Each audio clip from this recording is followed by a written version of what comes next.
Hello everyone and welcome to a new episode of Let's Play Pioneers. Last time we played on a small map and we've been defeated by the AI, despite the fact that I was calling the AI weak for not winning the game, the previous runs. So I guess that was retribution for my hubris. So right now I want to redo a match with the AI on the same map type, which was small, and see if I can beat it once again. So this is a map type in which there's only 2 players at most. So we'll be playing against Coolio. Let's okay, so I cannot place anything over there. Let's go in this direction, I guess. Yeah, let's go in this direction for now. And now we can place our next settlement, which should be right over here. So we'll divide the map in 2 with our movement so that we can mess with him a bit. So right now we kind of blocked his path westward because we have our settlements in the way and he cannot build the roads through our settlements. So right now we control his advancement towards the west. But in a similar way, he stops us from heading east as well. So we kind of divided the map evenly between ourselves. Let's let's target him with this. So this is an interesting situation that we find ourselves in. I don't think I can trade anything with him, but let's try anyway. I want a grain. Can I get a grain in exchange for anything? In exchange for bricks, for example? No, there's no way. Like, you cannot trade when you're playing against one other player. The game doesn't allow you to do that. So when it's 1v1, you simply cannot trade except with the bank. So if you have 4 resources of the same type, you can trade them for any other resource of your choice. But that's about it. Which kind of sucks. This really limits your options. So he rolled a 7. We have 9 resource cards in our hand. This means that we have to discard half of them, so 4. Let's discard 1 wool and 2 bricks and 1 ore.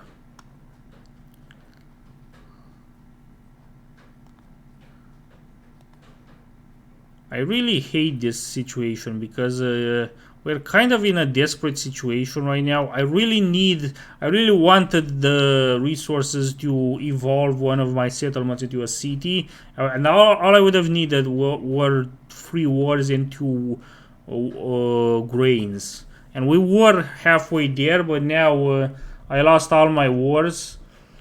I almost lost all my grains. Like, I'm in a really fucking tough situation right now because he used the robber on me to steal my resources from me. Whenever you roll a 7, you get to move the robber to any tile on the map that you wish for. You wish to target. And whenever you place the robber on a specific tile, any settlements that are placed on the corners of that tile can be targeted by you afterwards. So that the player that owns that settlement gives you 1 of their resource cards at random. Which is fucking annoying. So now I finally have the grains necessary to upgrade one of my settlements into a city. Except that I don't have enough wars. And that fucking sucks because I really need the wars. Had I been able to trade, this would have been an entirely different situation, but because I cannot trade, I really need the fucking wars. But let's do the trade with the bank that I mentioned. You can trade 4 resources of any one kind for any other resource of your choice. So let's trade 4 grains for a single war. And now we're almost there. All we need is 1 extra grains. Oh, fuck you. Now we got the last war, but now we don't have the necessary grains to evolve. Like, this fucking sucks. This is a terrible setup. Okay, we can finally fucking evolve one of our settlements into a city, which we did. So that got us 1 extra victory point. But this was not easy, for crying out loud. I really hated that. We got to place the robber and steal a resource of his, which was quite nice. Okay, we got enough resources to evolve a second one of our settlements into a city, so let's do it with this other settlement. Now that we kind of got ourselves off the ground, we can start evolving really quickly, because cities have doubled the yield that settlements have, which means that whenever any player rolls a number that's on a tile that you have a city on the corner of, you get 2 resources of that type of tile rather than the one that you would get if you only had a settlement there. So that's quite awesome. Now robbers can also block you from getting resources once they are on a tile with a specific number, so that really sucks. And he's using the robber to his advantage a lot, which really pisses me off. Why am I not getting... I don't have any lumber, which is quite sad. So I need to start heading towards a forest. I never placed any one of my settlements or cities near a forest tile, and because of this we cannot get lumber. And without lumber we cannot make any roads or extra settlements. So right now we rely on trades with the bank to get any amount of lumber, which quite sucks because they are very disadvantageous. Let's start heading towards a forest tile so that we can build a settlement over there. Because once we have lumber as well in our possession, then nothing can stop us anymore. All we need is to build a settlement on one of those, on the corner of a forest tile, and that should be enough to give us the advantage that we need to start evolving really fast. He has the largest army because he used 4 soldiers up until now, using development cards to control the robber. Whenever you use a soldier, you can move the robber from one place to another. And since he used 4 soldiers, he unlocked the largest army achievement, which gave him 2 extra victory points. So right now he's leading the scoreboard. He used 5 soldiers now. Damn, he really likes his development cards. Okay, let's grab a lumber for 4 wool. Sure, why not?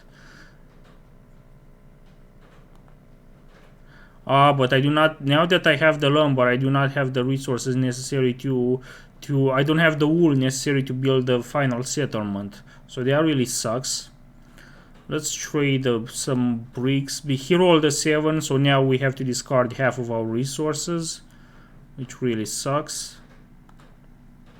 But we did it anyway. I'm so sick of... He used 6 soldiers up until now, for crying out loud. Like, he pretty much had every single type of... he had 6 development cards, all of which were soldiers, for crying out loud. Like, that's extremely lucky for him. I'm not taking away his largest army achievement anytime soon. Okay, we're close to making another settlement. Let's just do that. We need a wool for this, so 4 bricks for 1 wool is fine. And finally we can make our final settlement over there. And now we also have access to lumber. Now with these resources, let's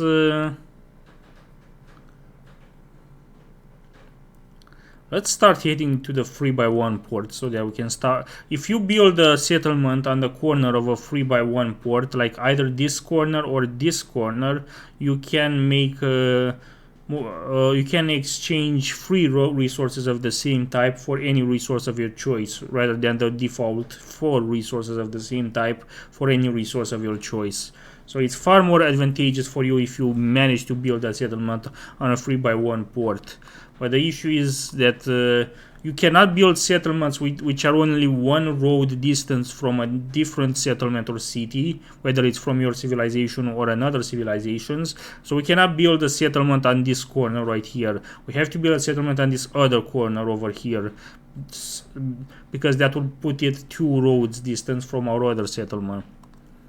So we need to do that. Let's start grabbing a brick to start building roads right over here, and now we are in the position to start building our final settlement into the 3x1 port.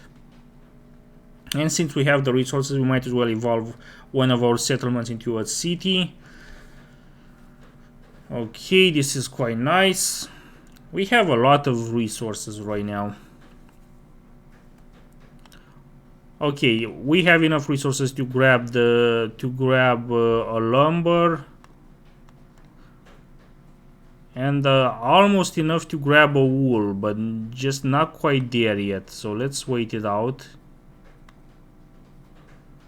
Not enough to grab a wool, which sucks.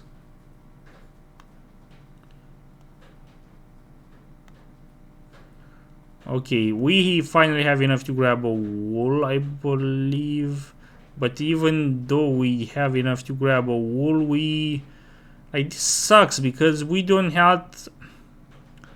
We need a wool to build a settlement on the 3x1 port right over here, which we do not have. We only have grains, bricks, ores, and the lumber.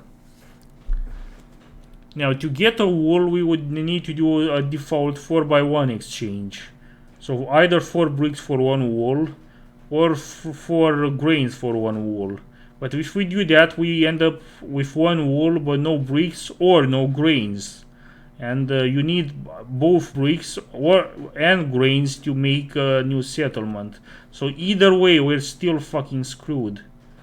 Okay, finally we get enough bricks to do the default 4x1 exchange with bricks to get a wool, and we would still, after the trade, get enough. We would still have enough bricks to build the final settlement as well. So 4 bricks for 1 wool is fine. And we can finally build our last settlement right over here, and we can also upgrade it quite immediately because we also have the resources for that. So that is really awesome. Now we are up to 8 victory points because we have 4 cities, and each city in this game is worth 2 victory points, which is nice. Now let's start building more roads with our existing 3 bricks and 2 lumber. So 2 more roads in this direction. And I think we're close. Yes, we already have the longest road achievement because we have a road made out of 1, 2, 3, 4, 5 segments end to end. So this is quite nice.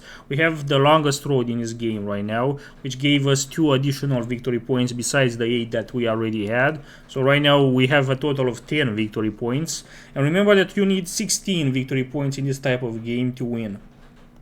So we're slowly getting there. It's not very fast, but we're slowly advancing to it.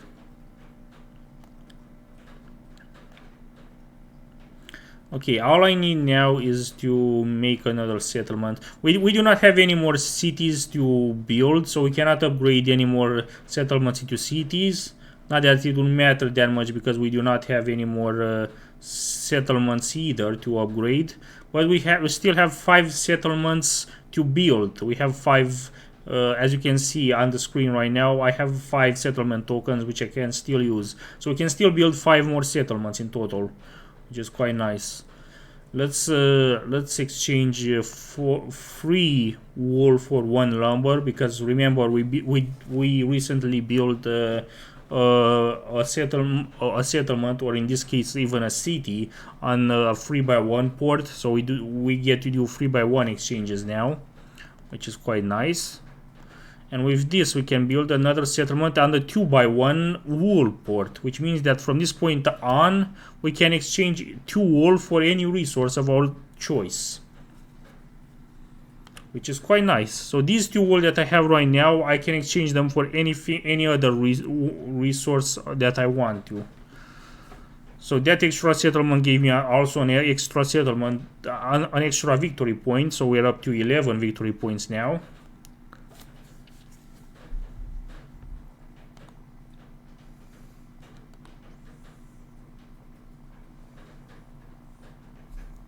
We have still 4 more settlement tokens, so we can build more settlements. We can still build more settlements, although it's now going to be easy.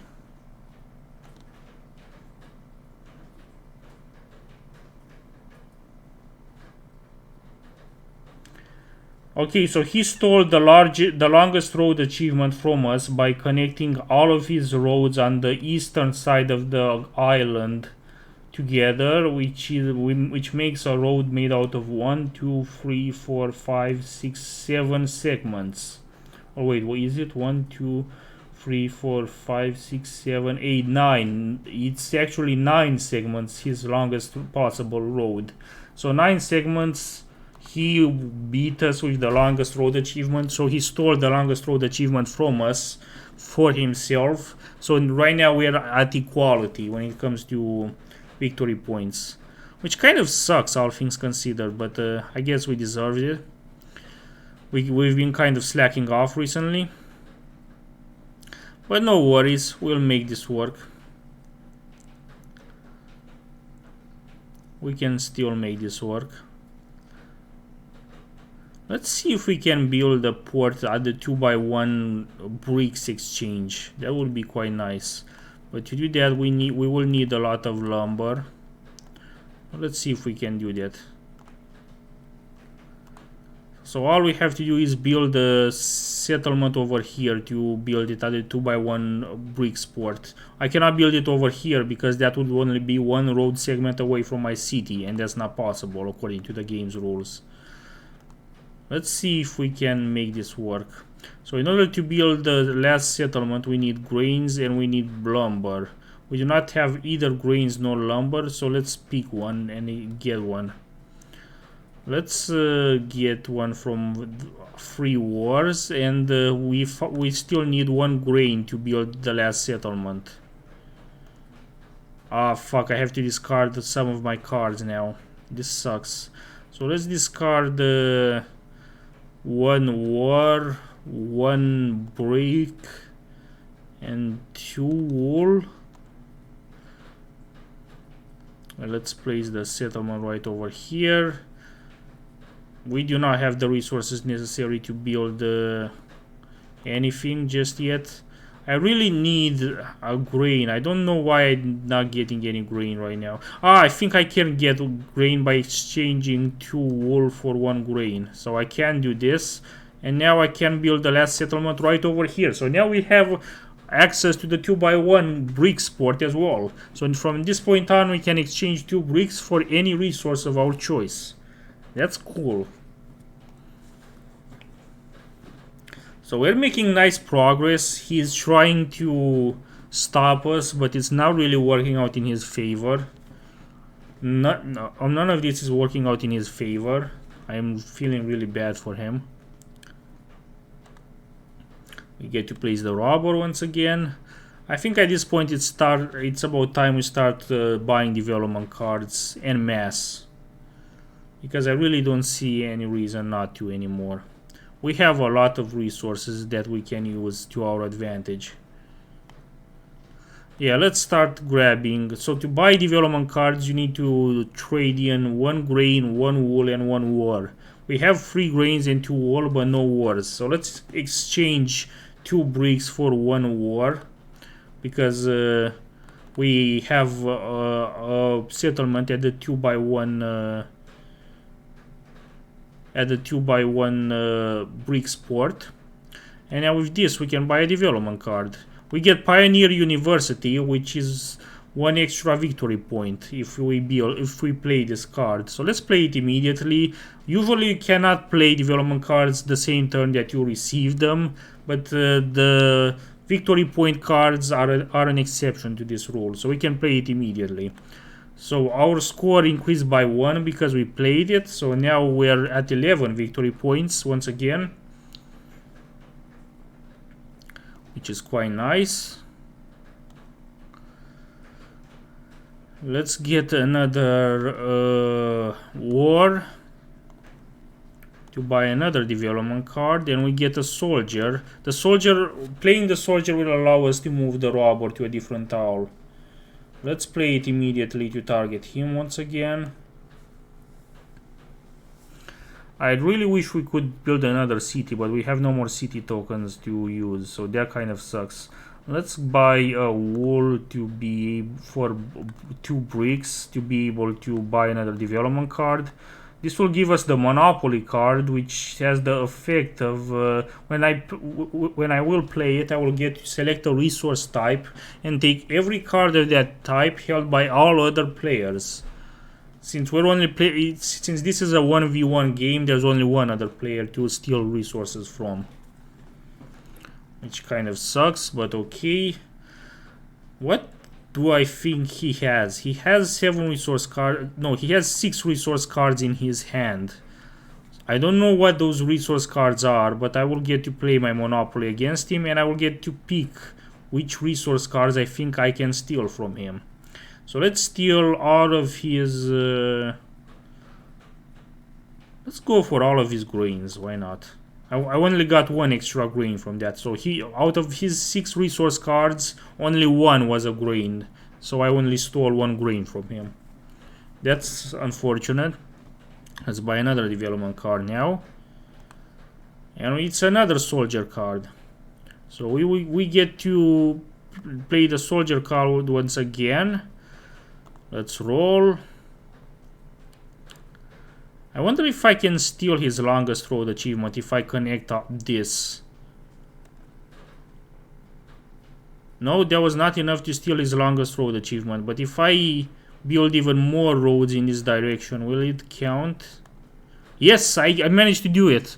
So by building another couple of road segments, I managed to increase my longest road enough to steal the longest road achievement. So right now my longest road is 1, 2, 3, 4, 5, 6, 7, 8, 9, 10 road segments end to end. That's really fucking large.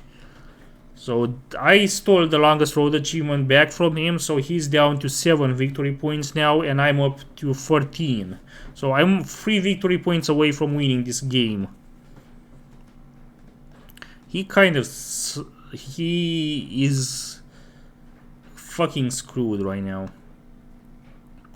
Let's buy some wars from our wall. Yeah, why not? To buy some development cards. It's another soldier card. The soldier cards are not that great because he has already used 10 soldier cards already, apparently. And for me to steal his largest army achievement, I will need to use more than 10 soldier cards. And I only have used 2 soldier cards up until now. So I will need to use at least 9 more soldier cards to get to 11, provided he doesn't play any more soldiers himself until then. Just to steal his largest army achievement, and that's just for 2 extra victory points. So that's too much hassle in my opinion. It's not worth the effort.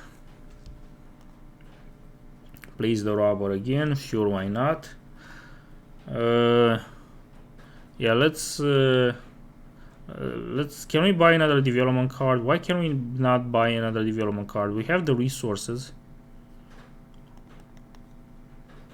I have 1 grain, I have 2 grains actually, 1 wood and 1 wool. I should be able to buy development cards. Why can I not buy development cards? Is the game literally out of development cards? I guess it is. So we're kind of in a... Or do I have to play my current development card? Is that it? Is that a rule? Let's play it. Fuck it. Nope, we cannot. We still cannot buy any more development cards. So we are literally at the maximum capacity for development cards. So at this point, let's just build extra settlements because there's nothing more I can do, I guess.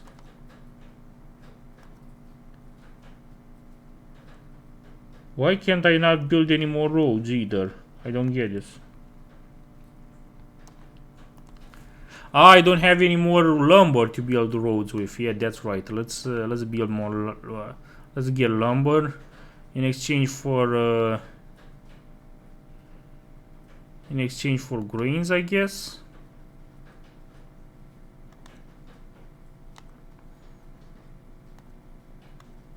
And we're right next to a port right now, so that makes sense.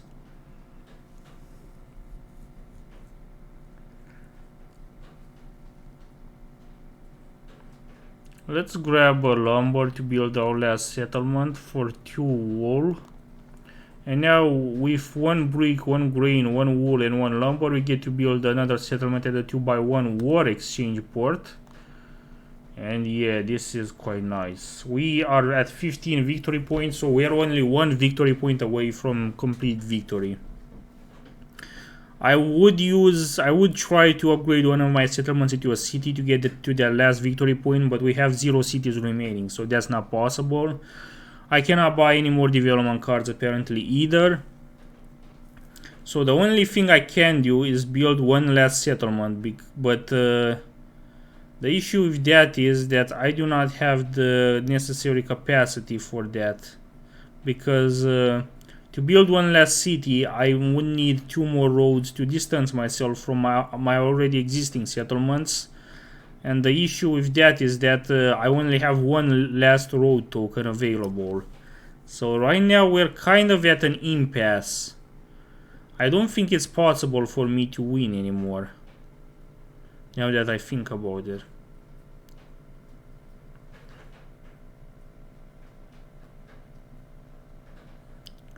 The only thing I can do is build another settlement, but where can I build it at that's at the necessary distance from all my other cities and settlements? I don't think there is such a... Ah, yes, there is, right over here, on this tile. Right on top over here. Yeah, we can still make it. We can still finally make it, but just barely. So we need to build our last settlement right over here to be 2 road distance away from all of our other settlements and cities. We will need 1 brick and 1 wool. Can we get 1 brick for 2 wars? Sure, why not? And 1 wool for 2 wars, why not? And that was it. We got up to 16 total victory points. So just to recap, we got to 16 victory points from 5 settlements, which means a total of 5 victory points. 4 cities, which means a total of 8 victory points. So 5 plus 8 is 13. The longest road achievement, which is worth 2 victory points, so that's up to 15. Then finally, 1 victory point from having used Pioneer University from our development cards, which is worth 1 extra victory point. So 15 plus 1 is 16. So that's how we beat him. He had 4 settlements, so 4 victory points. 1 city, so that's an additional 2 victory points. And finally, the largest army achievement for having used 10 soldiers, throughout the entire game. So that's the largest army achievement won him 2 extra victory points. So 4 plus 2 plus 2 is 8. So he only got 8 in total victory points. So that's it with today's video. Thank you very much for watching. This has been an extremely productive video. This was far more difficult than I imagined it would be, and it was far closer than I would have ever imagined it would have been. I never expected for things to have evolved so slowly for me, and the AI fought to the death to prevent me from winning, even though he didn't succeed. Like, he was really good at at slowing my progress down and trying to impede on my success. But ultimately we ended up winning anyway, so that was quite nice. Anyways, that's it for today's video. Thank you very much for watching. If you want to get in contact with me, I have a Mastodon account as well as a Matrix room that you can join, details of which you can find in the description of this video. And in the meantime, thank you very much for watching and see you next time.